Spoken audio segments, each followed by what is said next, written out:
हम लोगों ने उसमें कहा कि महिलाओं को आरक्षण मिलना चाहिए, लेकिन अगर उसमें हम लोगों ने यह उदाहरण दे दिया कि आज की तारीख में 39 एमपीज महिलाएं हैं और उसमें मात्र 4 ओबीसी की हैं, अगर हम लोगों ने कह दिया कि इसके लिए आप ओबीसी का भी उसमें एक प्रोविजन कर दीजिए, आरक्षण के अंदर आरक्षण, तो क्या अन्याय हो जाएगा?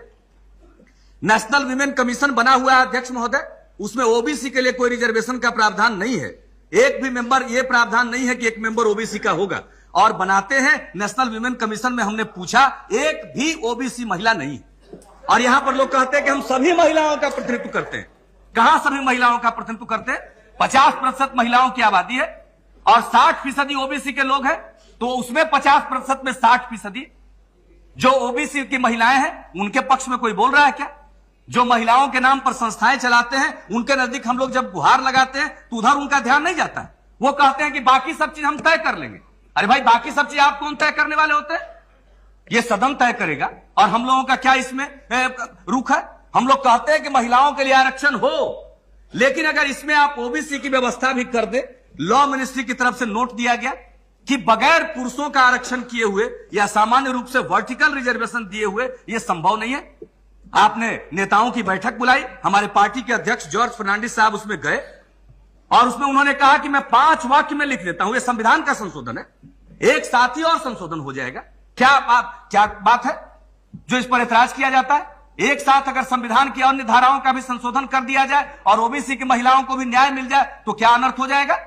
लेकिन जब हम उसकी मांग करते हैं तो कह दिया जाता है कि महिलाओं के खिलाफ है, क्योंकि कोई आवाज सुनने वाला नहीं है।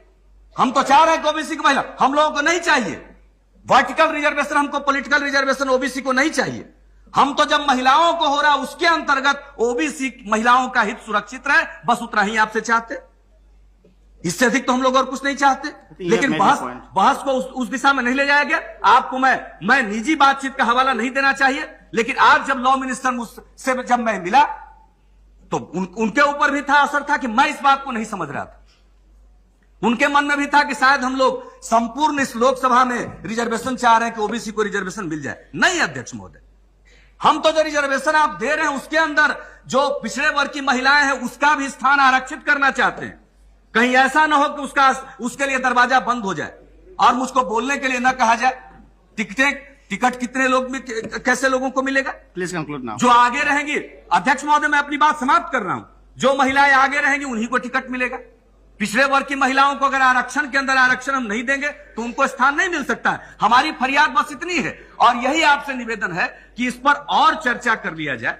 विवादित मुद्दों को हल करने का यह तरीका नहीं होता है कि पंच का फैसला मानेंगे लेकिन